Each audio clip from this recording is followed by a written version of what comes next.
नमस्कार दोस्तों, एक बार फिर से आपका स्वागत है हमारे YouTube channel Devendra Sachdeva the financial consultant में। आज हम आपके लिए ये जो वीडियो लेकर आए हैं, ये वीडियो एक बहुत इम्पोर्टेंट और ज़रूरी इन्फॉर्मेशन के रिगार्डिंग है। जी हाँ, आज 1 अक्टूबर 2024 से TDS के रिगार्डिंग बहुत सारे नए अपडेट्स और बहुत सारे नए चेंजेस जो हैं वो एप्लीकेबल होने वाले हैं। जैसा कि आप सब लोग जानते हैं कि after formation of new government जो जुलाई में नया बजट आया था, उस नए बजट के बाद TDS के अंदर में बहुत सारे चेंजेस किए गए थे। वो सारे चेंजेस 1 अक्टूबर 2024 से, जी हाँ, आज से एप्लीकेबल होने वाले हैं। तो उन सारे चेंजेस को लेकर हमने ये वीडियो बनाया है और आपको हम पूरी इंफॉर्मेशन देंगे कि क्या क्या TDS के अंदर में चेंजेस किए गए हैं। जैसा कि TDS के कई सारे रेट्स जो हैं वो कम कर दिए गए हैं, साथ ही साथ कुछ नई चीज़ों के ऊपर TDS की एप्लीकेबिलिटी करी गई है और उसके साथ साथ TDS के प्रोविजन और गाइडलाइंस में भी कई प्रकार के चेंजेस किए गए हैं। तो ये सारे चेंजेस किस तरीके से आपकी टैक्स कैलकुलेशन पे, आपके टैक्स के अमाउंट पे, या कैसे आपकी सेल या आपके प्रॉफिट के ऊपर इम्पैक्ट डालने वाले हैं, हम लोग इस बारे में चर्चा करेंगे। तो चलिए वीडियो में आगे बढ़ते हैं और मैं आपको ये बताता हूँ कि किस तरीके से क्या क्या रेट्स में चेंजेस आए हैं और साथ ही साथ किस तरीके के चेंजेस जो हैं गवर्नमेंट की तरफ से TDS के प्रोविजन में किए गए हैं। तो दोस्तों, चलिए आइए देखते हैं TDS के रेट्स में क्या क्या चेंजेस हुए हैं। तो सबसे पहले रेंटल पेमेंट्स पे, जी हाँ, रेंटल पेमेंट्स पे जहाँ पर सेक्शन 194 IB में जो पुराना रेट 5% था उसे घटाकर 2% कर दिया गया है।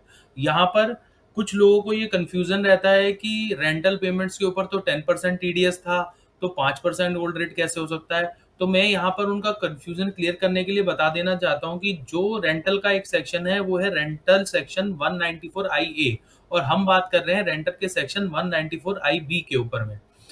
इसके रिगार्डिंग भी एक अलग से वीडियो मैं जल्दी आपके साथ शेयर भी करूंगा, जिससे कि आपको क्लियरिटी हो जाएगी कि रेंटल के 194 IA, IB और IC के अंदर में क्या डिफरेंस है। तो बेसिकली अभी फिलहाल के लिए मैं आपको बता देता हूँ कि रेंटल का सेक्शन 194 IB ये होता है कि अगर कोई भी इंडिविजुअल पर्सन किसी भी इंडिविजुअल को 50,000 रुपीज से ज्यादा का रेंटल पे करता है, तो उसको 5% का टैक्स पुराने रेट के हिसाब से डिडक्ट करके डिपॉजिट करना होता था, जिसको कि अभी कम कर 2% कर दिया गया है। आगे बढ़ते हैं। कमीशन, जी हाँ, कमीशन पर जहां पर पहले TDS अंडर सेक्शन 194H में 5% कटता था, उसको घटाकर अब 2% कर दिया गया है, जिससे कि जो लोग ब्रोकरेज या कमीशन का काम करते हैं उनका काफी हेल्प होने वाला है। आगे बढ़ते हैं।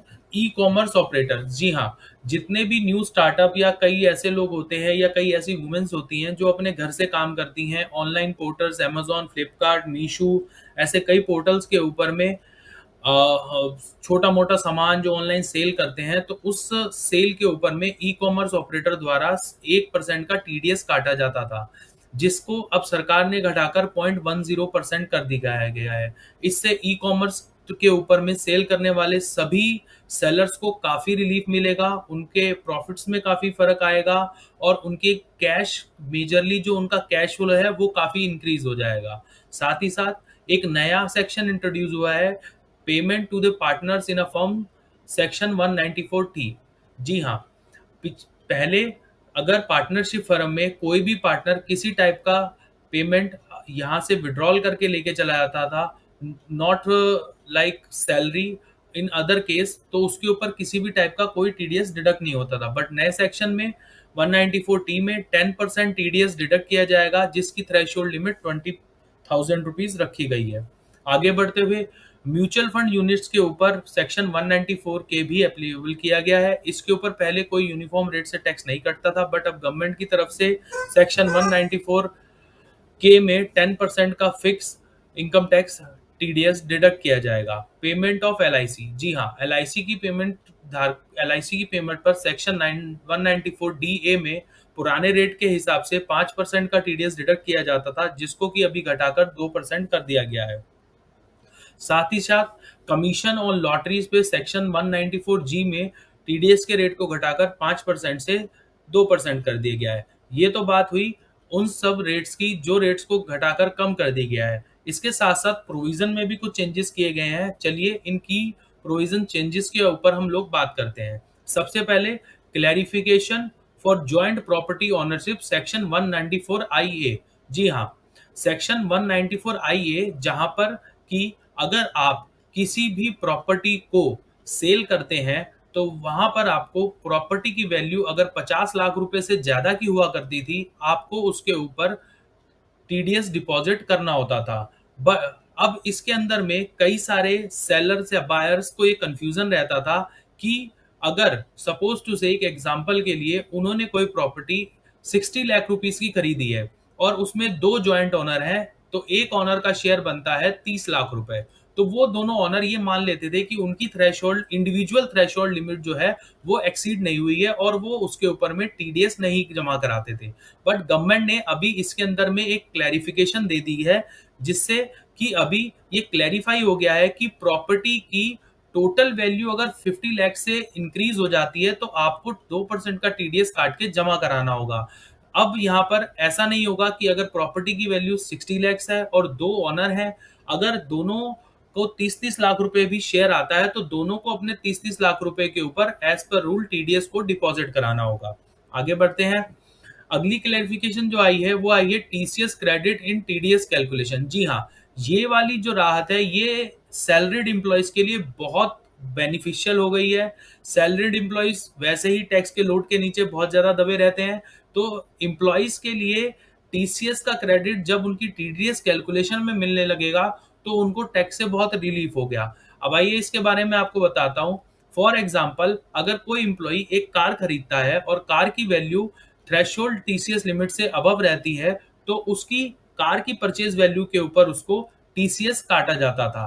पहले के सिनेरियो में ये टीसीएस वो अपनी इनकम टैक्स की रिटर्न भरते टाइम ही क्लेम कर सकता था या उसको रिफंड के तौर पे ले सकता था। बट अभी गवर्नमेंट की तरफ से नई एडवाइजरी जो जारी की गई है, उसमें अगर एम्प्लॉय अपने एम्प्लॉयर को इन्फॉर्म कर देता है कि उसने कोई भी ऐसी कोई ट्रांजैक्शन की है जहां पर उसका टीसीएस काटा गया है और वो टीसीएस का सर्टिफिकेट लाकर अपने एम्प्लॉयर को देगा, तो एम्प्लॉयर की ये रिस्पॉन्सिबिलिटी बन जाती है कि वो अपने एम्प्लॉय की टीडीएस कैलकुलेशन करते समय उस टीसीएस को भी साथ में एडजस्ट करे, जिससे कि एम्प्लॉय को टीडीएस की डिडक्शन में काफी हद तक रिलैक्सेशन मिलेगा। आगे बढ़ते हैं। सेक्शन 194 जे में भी एक क्लासिफिकेशन आया है।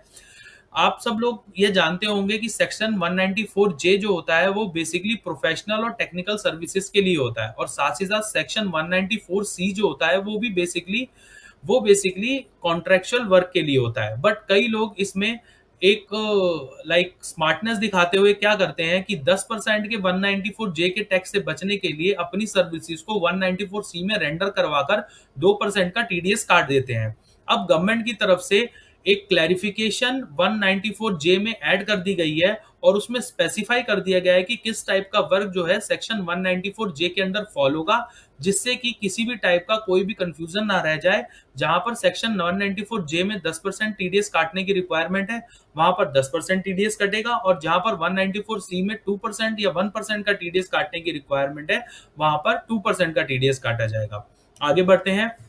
जैसा कि आप सभी लोग जानते हैं कि 50 लाख रुपए से ऊपर की अगर कोई भी पर्सन परचेज करता है तो उसको 194 क्यू के अंडर में टीडीएस डिडक्ट किया जाता है at the time of payment.